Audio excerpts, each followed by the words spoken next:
이번에는 대여금 청구 소송의 청구 원인 작성 방법을 알아볼 텐데요.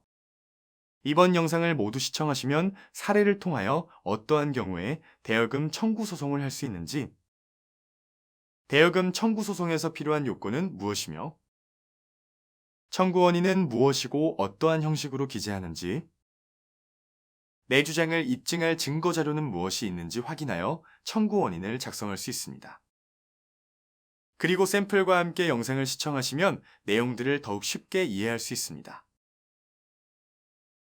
이번에는 대여금 청구 소송의 청구 원인을 작성 방법을 알아보겠습니다. 청구 원인이란 원고가 대여금 청구에 소를 제기하게 된 원인이 무엇인지 법원에 설명하는 것입니다.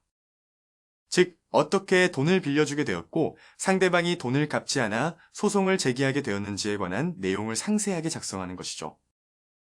소송을 처음 접하는 분들이라면 막막하게 느껴질 텐데요. 하지만 이번 영상을 보신다면 여러분도 쉽게 청구 원인을 작성할 수 있습니다.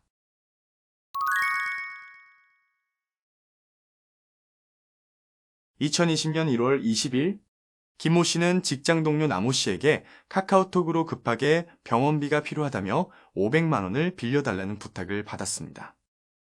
하지만 김모 씨는 평소 남모 씨가 돈을 헤프게 쓰는 것을 알고 있어서 별로 빌려주고 싶지 않았습니다. 그래도 병원비라고 하니까 빌려주기 위해 언제 돈을 갚을지 물어보자 남모 씨는 다음 달 월급날인 2월 25일에 갚겠다고 약속하였습니다. 그래서 김모 씨는 2020년 1월 20일에 남모 씨의 계좌로 500만 원을 송금하였는데요.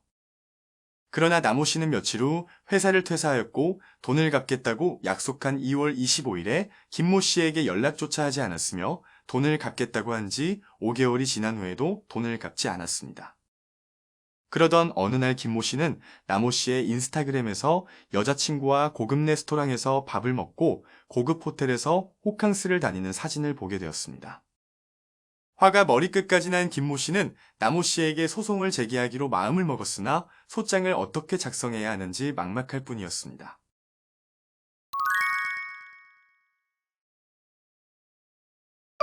청구 원인은 소송을 제기하게 된 원인이 무엇인지 설명하는 것입니다. 즉, 요건 사실을 잘 설명하여 법률 관계가 발생하게 된 사실관계에 대해 기재하는데요. 대여금 청구 소송은 민법상 소비대차 계약의 체결로 인해 법률 관계가 발생하게 됩니다. 그러므로 대여금 청구 소송의 기본적인 요건 사실은 금전 소비대차 계약의 체결이 있었는지, 소비대차에 따른 돈을 지급했는지, 지급한 돈의 반환 시기가 지났는지입니다.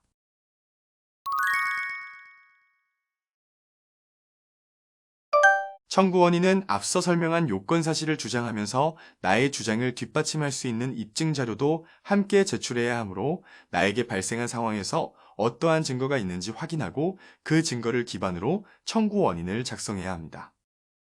우선 법률 문서는 내가 주장하는 것이 무엇인지를 간단 명료하게 작성하는 것이 중요하므로 대여금 청구 소송에서 기본적으로 들어가야 하는 내용의 목차를 보면서 함께 작성해 보겠습니다.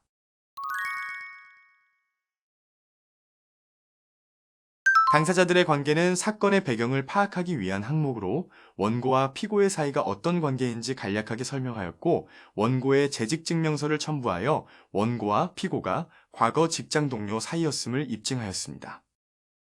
대여금 청구의 발생 경위는 원고가 피고에게 돈을 빌려주기로 약정하고 돈을 지급한 사실, 그리고 피고가 변제기가 지나도록 돈을 갚지 않은 사실을 설명하는데요. 가장 먼저 금전소비대차 계약의 체결에서는 원고가 피고에게 돈을 빌려주게 된 경위를 설명합니다. 원고가 피고에게 돈을 빌려주기로 합의한 사실이 금전소비대차 계약을 체결한 것으로 차용증 또는 서로 간 약속한 내용이 담긴 대화 내용을 통하여 금전소비대차 계약의 체결을 입증할 수 있습니다. 이번 사례에서 김모 씨와 남모 씨는 차용증을 작성하지 않았으나 대여금을 요구하는 카카오톡 대화 내용을 증거 자료로 제출하여 소비대차 계약 체결을 입증하였습니다. 다음 금원의 교부는 원고가 피고에게 소비대차 계약에 따른 돈을 지급한 사실을 기재합니다.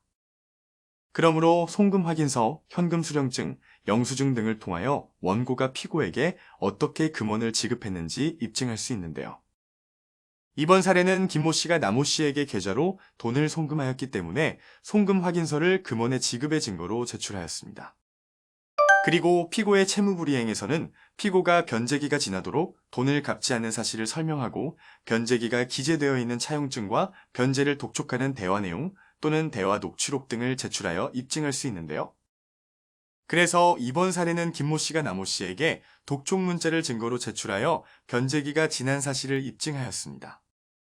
소결로는 피고에게 반환받을 대여금과 변제일 다음 날부터 민법상 이자와 소송촉진법상 법정이율을 함께 청구한 금원을 지급하라고 기재하였습니다. 마지막으로 결론은 위에서 작성한 청구 원인의 내용에 따라 원고의 승소 판결을 구한다고 기재하여 소장을 완성합니다. 입증 방법이란 나의 주장을 입증할 수 있는 증거를 말하며 청구 원인에서 함께 기재해 주었던 증거들을 순서대로 제출합니다. 그리고 모두 작성한 소장은 피고의 주소지 관할 법원에 접수하는 것이 원칙입니다.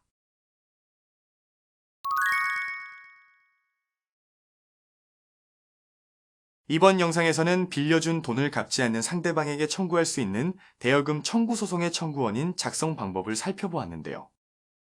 청구 원인은 제목만 보아도 원고의 주장을 한 번에 파악할 수 있도록 간략한 목차와 목차에 따른 요건 사실을 정리하는 것이 중요합니다. 그러므로 상대방이 갚아야 할 원금과 이자를 파악하고 변제일이 지난 사실을 입증하는 것이 대여금 청구 소송의 핵심입니다. 그럼 여러분도 이번 영상과 샘플을 참고하여 상황에 맞는 청구 원인을 작성해보세요.